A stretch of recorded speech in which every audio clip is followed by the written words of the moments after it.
নমস্কার। অ্যাকচুয়ালি যে জিনিসটা নিয়ে আমি বারবার দেখছি বেশ স্টুডেন্ট এবং বাবা মায়েরা ভীষণ রকমের কনফিউজড। সেই কনফিউশনের জায়গাটা নিয়ে আলোচনা করব বা জানাবো বলেই আমার এই রেকর্ডিংটা করা। তার কারণ হচ্ছে প্রত্যেকটা বাবা মা এবং স্টুডেন্ট তাদের একমাত্র চিন্তা আজকের দিনে যে আমি তো উচ্চ মাধ্যমিকটা পরীক্ষা দিচ্ছি, পরীক্ষা দেওয়ার পরে আমি পাশ করব, I am very much confident about that one. কিন্তু তারপরে কি? আমার জন্য এমনই একটা কোর্স আমার দরকার যে কোর্সটা আমি পড়াশুনো করব এবং পড়াশুনো করে একটা চাকরি পাবো। কিন্তু আমার কোন চাকরিটা আমি পাবো এবং কোন কোর্সটা করব? দুনিয়ায় তো অজস্র কোর্স আছে, কোন কোর্সটা আমি করব? কেন কি ডাক্তারি বা ইঞ্জিনিয়ারিং বা লিগ্যাল স্টাডিজ নিয়ে পড়াশোনা আমার পছন্দের নয়।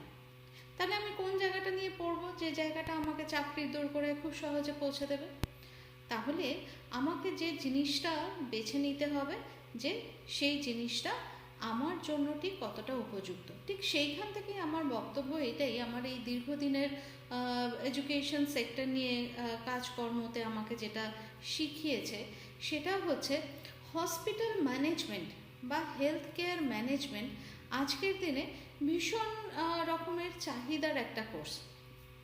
তার কারণ হচ্ছে এই যে চতুর্দিকে আমরা যেসব স্পেশালিটি বা মাল্টি স্পেশালিটি হসপিটালগুলো দেখছি, সে প্রাইভেট সেক্টরই বলুন বা গভর্নমেন্ট হসপিটালই বলুন, সেই জায়গাতে পরিচালনা করার জন্য লোকের ভীষণভাবে দরকার। কি পরিচালনা করবে? আগের দিনও তো ডাক্তাররাই পরিচালনা করতো, তাহলে এখন কি হসপিটাল, নার্সিংহোম কি আবার নতুন ধরনের কিছু চাইছে? একদম এক্স্যাক্টলি। তার কারণ হচ্ছে এখন আপনি যদি যে কোনো নার্সিংহোম বা হসপিটাল দেখবেন 24 ঘন্টাই তাদের অ্যাডমিশনও হচ্ছে, ডিসচার্জও হচ্ছে, তাদের ট্রিটমেন্টও হচ্ছে। ইমার্জেন্সি ট্রিটমেন্ট শুধুমাত্র হচ্ছে না, তাদের সেই কন্টিনিউয়াস একটা প্রসেস ট্রিটমেন্ট হচ্ছে। তা এইগুলো এই সারা দিনের একটা রাউন্ড দ্য ক্লক হসপিটাল পরিচালনার দায়িত্বটা কে নেবে? নিশ্চয়ই ডাক্তারদের পক্ষে সম্ভব না এই ক্রমবর্ধমান চাহিদার জায়গাটায় তাদের চিকিৎসার জায়গাটাকে সরিয়ে রেখে অ্যাডমিনিস্ট্রেটিভ কাজকর্মগুলো দেখা। তো সেইখানে এই কাজগুলো কারা করছে না? যারা হসপিটাল ম্যানেজমেন্ট বা হসপিটাল বা হেলথ কেয়ার ম্যানেজমেন্ট নিয়ে যারা পড়ছে। প্রশ্নটা হচ্ছে এই হেলথ কেয়ার ম্যানেজমেন্ট কারা পড়তে পারে? অনেকেরই মনে হতে পারে যে হেলথ কেয়ার ম্যানেজমেন্ট বা হসপিটাল ম্যানেজমেন্ট তারাই পড়তে পারে যারা সায়েন্স ব্যাকগ্রাউন্ড থেকে আসছে। ঘটনাটা একদম নয়, টেনশন করারও কিছু নেই। যে কোনো স্ট্রিম, তুমি আর্টস থেকে আসতে পারো, তুমি কমার্স থেকে আসতে পারো, তুমি সায়েন্স থেকে আসতে পারো, যে কোনো স্ট্রিম থেকে তুমি এসে কিন্তু হসপিটাল ম্যানেজমেন্ট বা হেলথ কেয়ার ম্যানেজমেন্টটা পড়তে পারছো। এই যে হেলথ কেয়ার ম্যানেজমেন্ট বা হসপিটাল ম্যানেজমেন্ট, এর মধ্যে সাবজেক্টগুলো কি কি আছে নিশ্চয়ই বলবো। তার কারণ তার আগে তোমাকে যেটা জানতে হবে সেটা এই হেলথ কেয়ার ম্যানেজমেন্টে যদি তুমি উচ্চ মাধ্যমিকের পরে করো তাহলে ঠিক তোমার কতটা সময় দিতে হচ্ছে।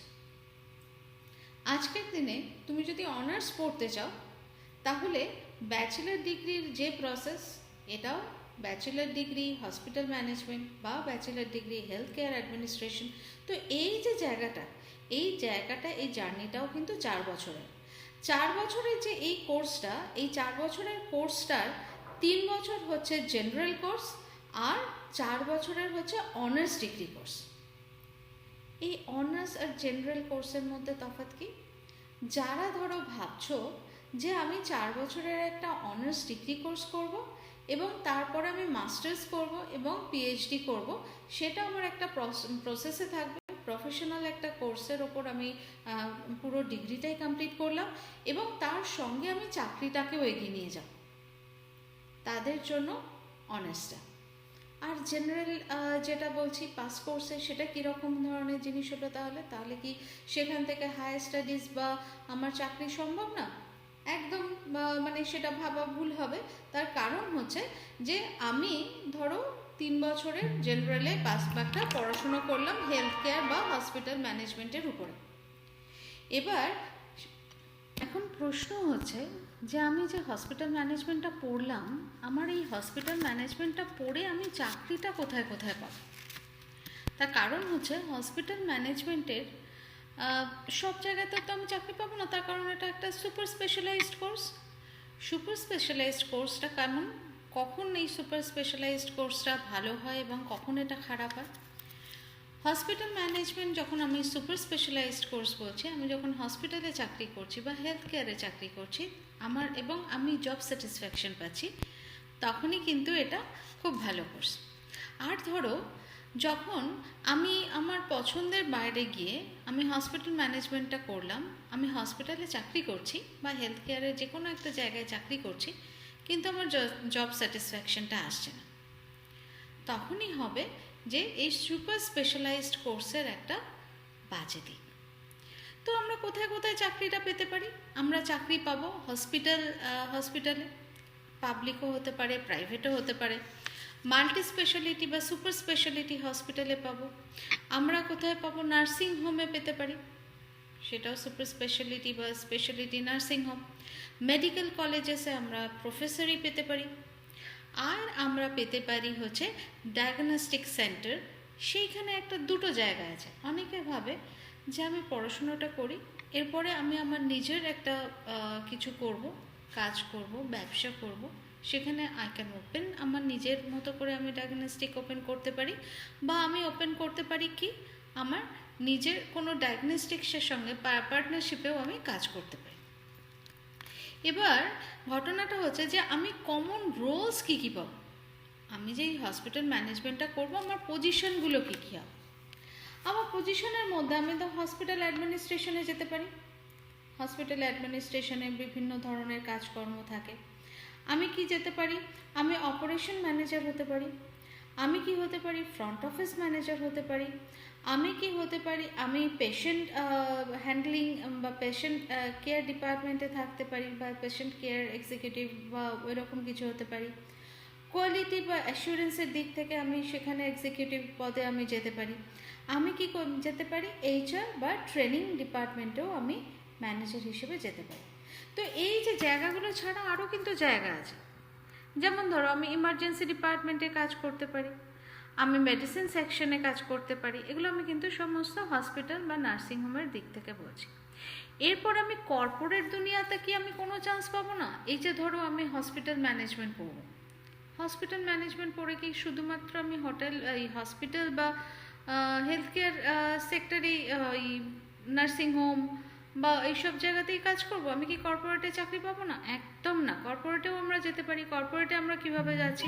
হেলথ কেয়ার কনসালটেন্ট হিসেবে কাজ করতে পারছি, আমরা করতে পারছি অপারেশন অ্যানালিস্ট হিসেবে কাজ করতে পারছি। আমরা কি করব? আমরা হেলথ কেয়ার প্রজেক্ট কোঅর্ডিনেটর হিসেবে কাজ করতে পারি।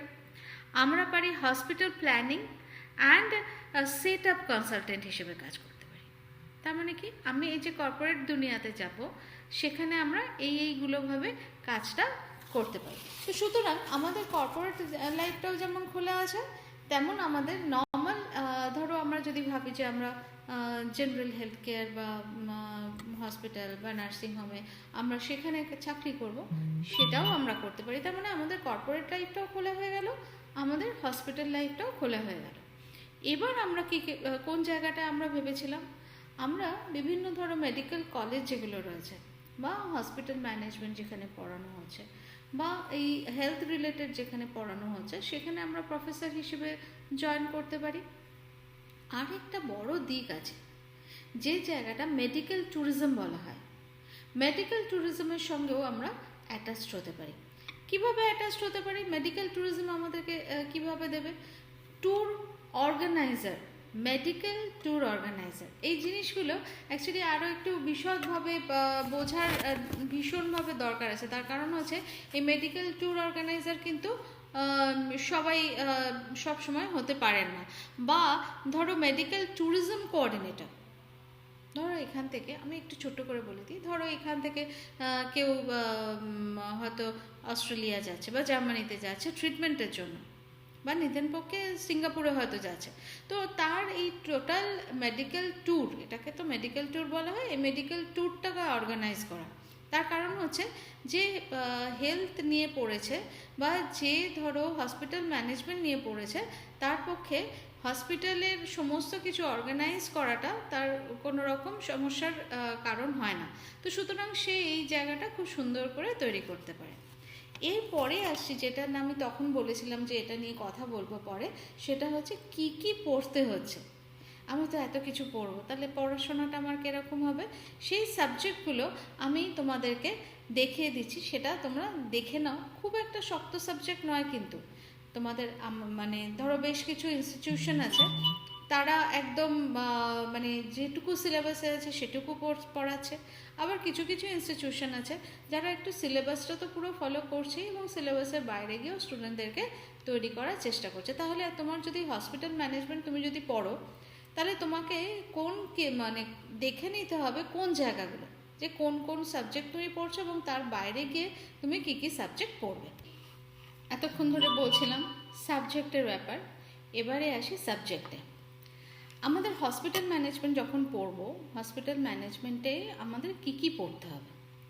আমরা পড়বো কি হসপিটাল অপারেশন ম্যানেজমেন্ট, আমরা কি পড়বো, আমরা হেলথ কেয়ার ফিনান্স পড়বো, হেলথ ইনফরম্যাটিক্স পড়বো, হিউম্যান রিসোর্স পড়বো, কোয়ালিটি ম্যানেজমেন্ট পড়বো, পেশেন্ট সেফটি অ্যান্ড মেডিকেল ল, এটা ভীষণভাবে পড়তে হবে।